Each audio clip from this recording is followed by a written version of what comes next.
Hello again. We are going to work on an extra problem that is not in the book, but I thought would be interesting and helpful for us to work through. And that's another balancing chemical equation question, but it has to do with a different chemical, and that is a common chemical for gasoline, isooctane. Now, not all gasoline contains the exact same chemical, but this is an example, and we're going to look at the combustion of it. So, for instance, when a car would be combusting the gasoline to for fuel to move, pretty much, we're going to look at that combustion equation and write it and balance it. And I have not done this one before, so we're going to work through this one together. And we'll see how it goes. So let's jump in. The combustion of gasoline. Now we know combustion reactions. We should be familiar with them. They add oxygen, and the result is carbon dioxide and water, usually in a gas form. So we know that for any combustion reaction, if we're combusting something, that's going to be a reactant. So we can go ahead and put the CH18 on the left side. And this is usually in a liquid form. We can go ahead and write this. And then we're going to be adding it to oxygen. So we know there's going to be an oxygen here. I'll leave that alone for now, and we'll go over to the right side. We know we're going to produce CO2, which is carbon dioxide. And we know we're going to produce H2O. Now, I left out the G's for gases, the G for gas for oxygen. So I'm just going to leave out the liquid L for isooctane, simply because it's helpful but not always necessary if we're just balancing an equation. But one thing we should notice always with combustion reactions and other types of reactions is we need to watch out for our diatomic elements. O is a diatomic element, so it's always going to exist in a pair. It's going to be O2. So whenever you have a combustion reaction and you're asked to write it out, whenever you write the O, don't just write it by itself. Write it with the 2, because that's how it's going to exist in the natural world.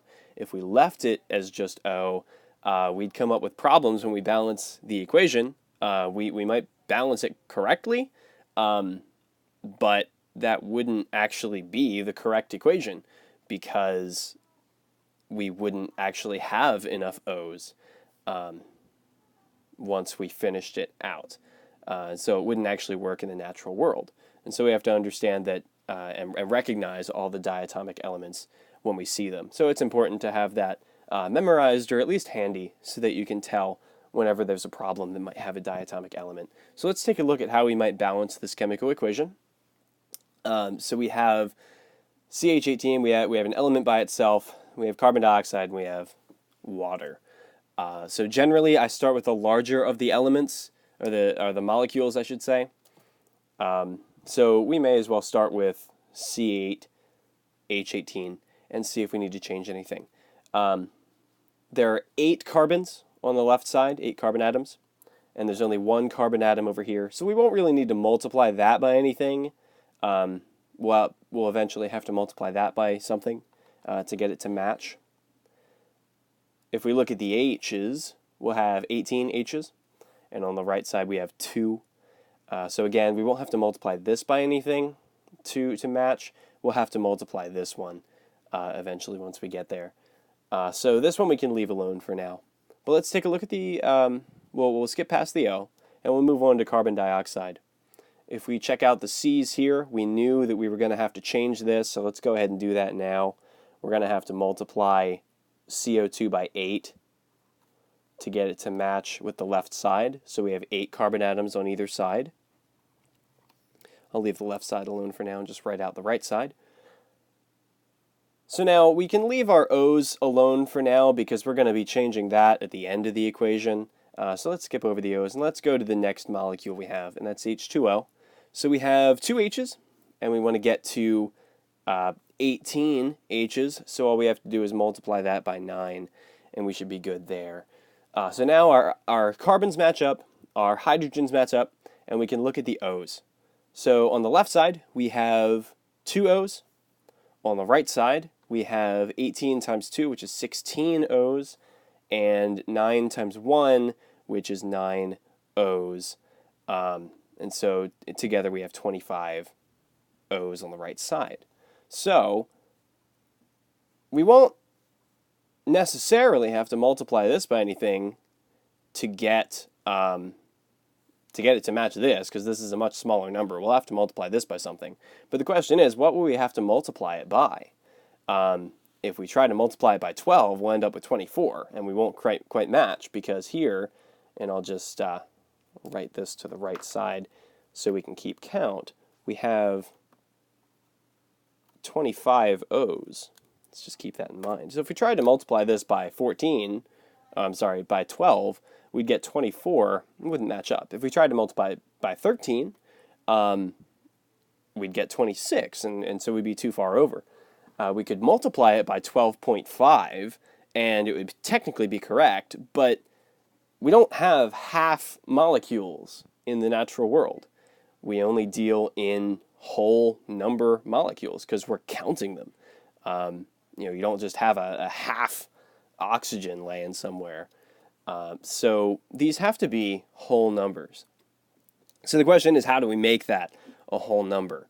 And what we can really do is, and what you'll notice is, if you have an odd number of atoms on one side and you have to get an even number to match up, it's not going to happen. You try to match up, multiply an even number by something to get an odd number, it's just not going to happen. That's the way math works, that you can't multiply an even number by an odd number and get an odd number. You can't multiply an even number by an even number and get an odd number.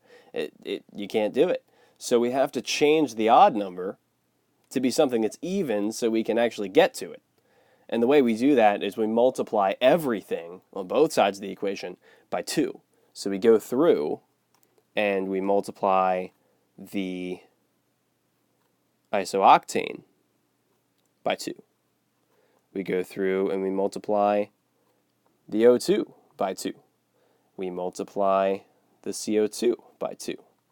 We multiply the H2O by 2. And so now, instead of 25, we actually have 50. And so we have to make our O2s match the 50. And so, we can ignore this coefficient because we're going to change it anyway.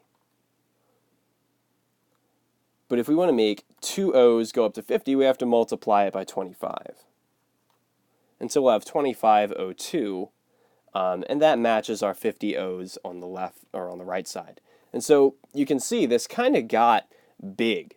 We have 25, we have 16, we have 18, we have kind of bigger numbers than we might often deal with a chemical equation, but it happens.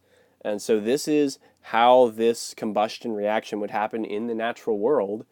You would have 2, you'd have 25, you'd have 16, you have 18 of those molecules together. You'd have 2 isooctane molecules combining with 25 oxygen molecules, and you'd end up with exactly 16 CO2 molecules and 18 H2O molecules. And this would happen in a large group.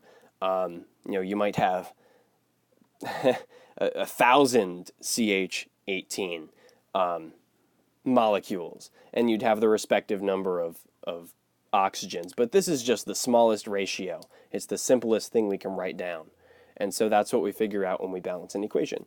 And so this is the fully balanced equation of the combustion of gasoline, or the combustion of isooctane.